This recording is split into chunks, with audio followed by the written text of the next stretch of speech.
Greetings everyone, Cardinal Mathew Staader with the Ecumenical Order of Christ here. Now, if you saw the video I posted last week, you'd have seen me reading from this book, starting with chapter 64 on page 104, continuing on through page 105, chapter 65. Now, I'll continue from the beginning of the last paragraph that I read in that video, and we'll go from there. Now, of course, if you do have the book already, feel free to follow along.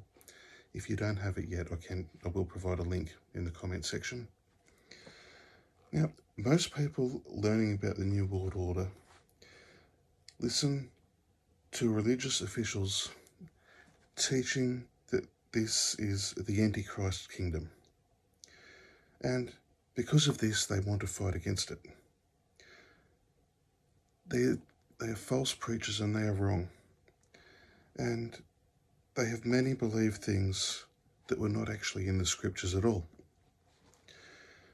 These so-called preachers would have you believe that the only thing that matters is that you have the right religion, their religion. And you will be saved and everyone else will go to hell. This is completely illogical and unbiblical. Now, what did God himself tell us about this? Now, firstly, we have Deuteronomy 10:17. For the Lord your God is God of gods and Lord of lords, the great God, mighty and awesome, who shows no partiality nor takes a bribe. So, is there some other way that we can also be sure this is true? What else did Christ say about this? Now, we've got a verse from John, the book of John, chapter 15, verse 19. If you were of the world would love its own. Yet because you are not of the world, but I chose you out of the world, therefore the world hates you. Now, of course, if you're following along, we're turning over to 106. Make no mistake, the prophecies clearly state that Christ and his people will meet heavy resistance, but come out victorious.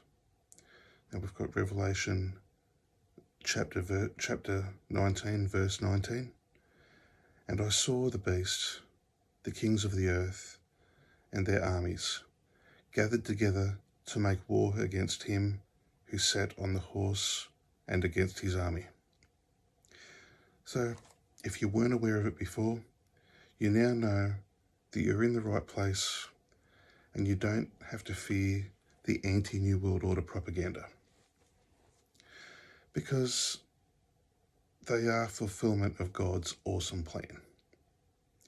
And if you're wondering if the right religion is the factor that will get us into the new kingdom, you don't have to worry, because God told us about that too. Matthew chapter 7, verse 21 to 23. Not everyone who says to me, Lord, Lord, shall enter the kingdom of heaven, but he who does the will of my Father in heaven. Many will say to me in that day, Lord, Lord, have we not prophesied in your name, cast out demons in your name, and done many wonders in your name? And then I will declare to them, I never knew you. Depart from me, you who practice lawlessness. Now, I guess the big question is, will you be accepted? 500 million people will be chosen from both the living and the dead who have ever walked the earth, to live immortally in the new kingdom. Being a member of the International Congregation of Lord Rael does not ensure your acceptance. Even some clergy will not make it. So, how good are your chances? This congregation is not just some Facebook hangout. It serves as the virtual court of the Lord, where the people come before him and demonstrate their value to the crown. Ask yourself, Are you of any value to the Crown? Or are you just another burden to society that must be filtered out of existence? Don't answer with ego. Answer with actual accomplishments that would make you stand apart in that group of 500 million. The number 500 million may sound familiar, and it should. It has been carved in stone in many different languages on the Georgia Guidestones and put on display for everyone to observe.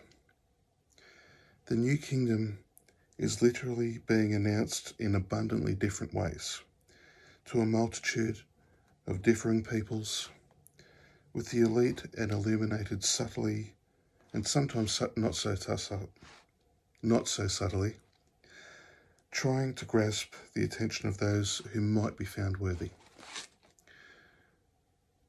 Now, next on we have a little bit more detail on the Georgia Guidestones themselves, but I'm going to leave it there for today, and we'll continue that next week.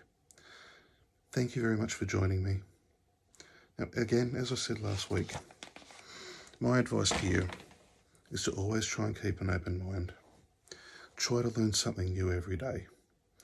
And above all else, love God and love each other. God bless.